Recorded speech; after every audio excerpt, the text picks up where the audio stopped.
Hello yes welcome to our channel. ప్రస్తుతం మనతో పాటు ఉన్నారు ఎండి ఆయుర్వేద నుంచి డాక్టర్ మహేష్ బాబు గారు. సార్తో మాట్లాడి ఈ రోజు మన కాన్స్టిపేషన్ రిలేటెడ్ టాపిక్ గురించి అడిగి తెలుసుకుందాం.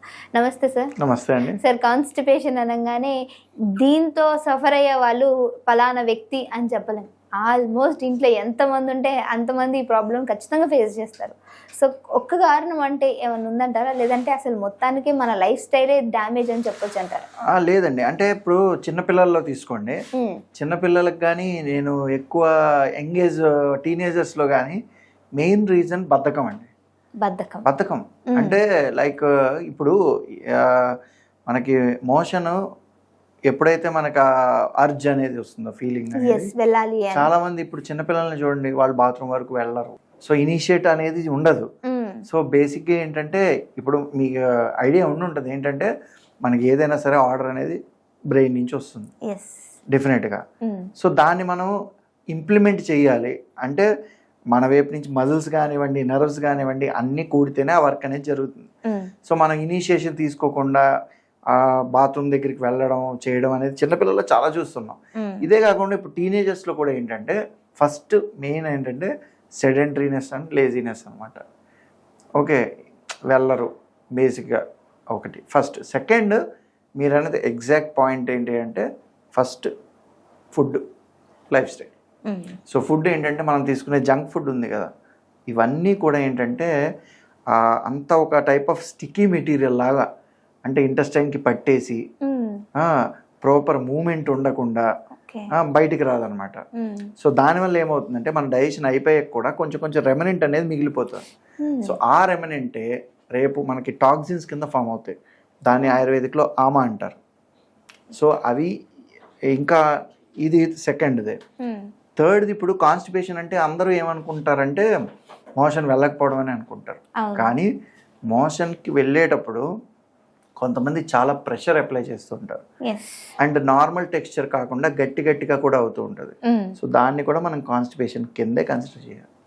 సో కాన్స్టిపేషన్ అంటే మోషన్ అవ్వకపోవడం ఒకటే కాదు, ఏ ఫామ్లో అవుతోంది అనేది కూడా చాలా ఇంపార్టెంట్.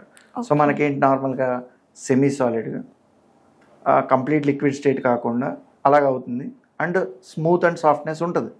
బట్ హార్డ్ స్టూల్స్ అంటే వాటర్ అబ్జార్ప్షన్ బాడీలో ఎక్కువైపోయి మనకు బయటకు వచ్చేవి హార్డ్. మీకు ఎలా అంటే ఈ గొర్రె ఉంటుంది కదా, మేక పెంటికల్ అంటారు, అవి కంప్లీట్ ఏంటంటే వితౌట్ వాటర్ చాలా హార్డ్గా ఉంటాయి. అలా కూడా వచ్చినా కూడా దాన్ని కాన్స్టిపేషన్ కింద కన్సిడర్ చేయాలి. అంటే సీరియస్ అయ్యే అవకాశం ఉంటుందా సార్? డెఫినెట్గా అండి. కాన్స్టిపేషన్ మనం క్యూర్ చేసుకోకపోతే మనకి ప్రాబ్లమ్స్ ఫిషర్ అంటే మనం ఏదైతే ఇలా మనం పాస్ చేస్తాం కదా, ఇక్కడ చిన్న కట్ లాగా అయిపోయి బ్లీడింగ్ అవుతుంది ఒకటి. నెక్స్ట్ పైల్స్, నెక్స్ట్ ఫిస్టులా అంటే మనం ఏదైతే స్టూల్ పాస్ చేసే రంధ్రం కాకుండా వేరే చోట ఇన్ఫెక్షన్ స్ప్రెడ్ అయ్యి కన్నం పడి అక్కడి నుంచి పస్ అనేది వస్తుంది అనమాట. సో ఇలాంటివన్నీ వస్తాయి అనమాట. సో మనం చిన్నప్పటి నుంచి పిల్లలకి ఇది ఒక అలవాటు చేసి ఫుడ్ అనేది ఇప్పుడు ఎప్పుడో ఒకసారి తినడం వేరు, బట్ రెగ్యులర్గా అదే ఫుడ్ తింటే కాన్స్టిపేషన్ అనేది వస్తుంది. సో దీనికి ఏంటి మనం ఫస్ట్ చిన్నగా మనం ఇంట్లో సాల్వ్ చేసుకోవడానికి చిన్నపిల్లలకి కానివ్వండి. అందుకే చిన్నపిల్లలకి మీరు చూస్తే చిన్నప్పుడు పుట్టిన తర్వాత ఆవదాన్ని ఇలాగా వేలుతో తీసి నాకిస్తారు. అది కూడా ఒక టైప్ ఆఫ్ ఇనిషియేషన్ అన్నమాట మోషన్ అవ్వడానికి పుట్టిన వెంటనే. తర్వాత ఇంకొంచెం ఇది అయిన తర్వాత ద్రాక్ష పండు అనేది చాలా మంచిది. ద్రాక్ష పండు సో చాలా మంచిది, అంటే దానివల్ల కూడా చిన్నపిల్లల్లో మనకి విరేచనం సాఫీగా ఎలాగ అవుతుంది అనమాట ఒకటి.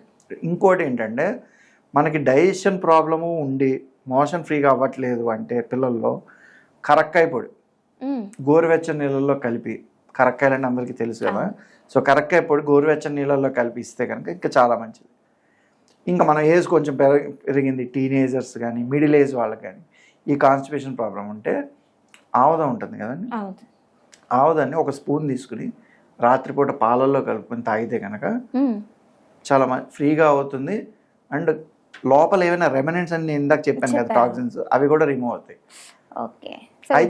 అయితే ఆవదంని ఇప్పుడు మామూలుగా స్పూను పాలల్లో గ్లాస్ పాలల్లో కలుపుకొని తాగొచ్చు.